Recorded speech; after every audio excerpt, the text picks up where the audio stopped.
Bonsoir à vous Aurélie. Bonsoir. Alors c'est vrai qu'à l'approche de la rentrée, de nombreux étudiants vont reprendre le chemin des cours. Ils ont dû s'inscrire via Parcoursup.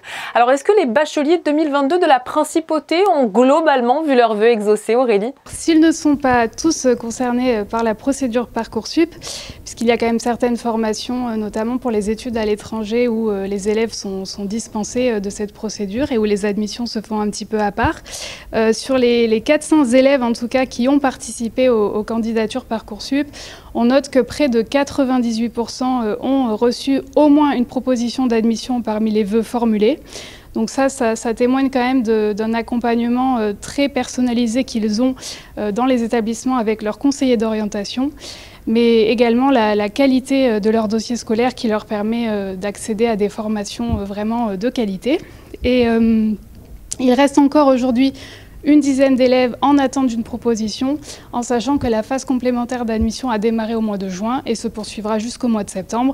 L'objectif étant dans tous les cas que 100% de nos jeunes aient une formation à la rentrée. Alors Aurélie, vous parliez justement de l'étranger. Alors où vont partir ces futurs étudiants d'école supérieure? Plutôt à Nice, à Paris ou à l'étranger? La première chose à dire, c'est déjà que le contexte sanitaire qui s'améliore malgré tout a une influence sur le choix de là où vont se dérouler les études, puisque ces dernières années, on avait constaté que les élèves étaient beaucoup plus réticents à partir à l'étranger.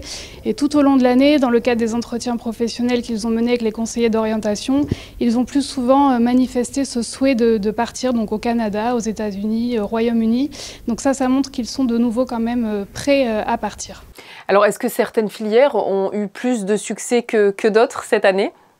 Alors, ça dépend là en fait des filières de nos bacheliers. On va dire que ceux des filières générales s'orientent plutôt vers des études longues, donc plutôt des parcours universitaires, des classes préparatoires ou de grandes écoles. On a également des parcours quand même beaucoup plus pointus qui commencent à se distinguer, beaucoup plus spécifiques, comme les métiers des effets spéciaux, de la mode. Voilà, ça, ce sont des choses un petit peu atypiques qu'on rencontre de plus en plus, donc une approche personnalisée des parcours. Au niveau des bacheliers des filières pro, on est plutôt sur des études courtes, donc plutôt des BTS sur 2 ans, dans des domaines tels que le tourisme, l'hôtellerie, voilà.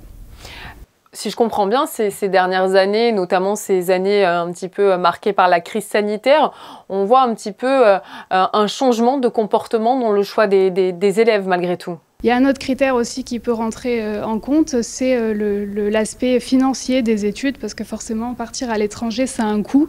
Donc aujourd'hui, on a aussi la chance d'avoir des bourses d'études qui permettent à ces jeunes d'affiner un petit peu leur projet post-bac. Mais voilà, ça fait partie effectivement des critères dans le choix des études supérieures. Justement, plusieurs monégasques ou résidents ont pu faire une demande de bourse. Combien sont-ils? Comment ça s'est passé? J'en profite d'en parler, une grande nouveauté cette année, qui est l'ouverture d'un nouveau téléservice pour les demandes de bourse, donc qui peuvent désormais s'effectuer en ligne.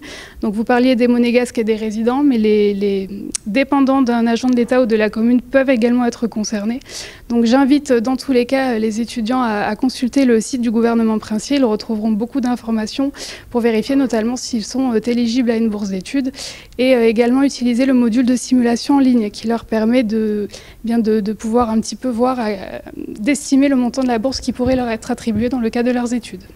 Merci beaucoup à vous Aurélie de nous avoir permis de connaître les orientations de nos bacheliers 2022 et on leur souhaite évidemment beaucoup de réussite dans la poursuite de leurs études.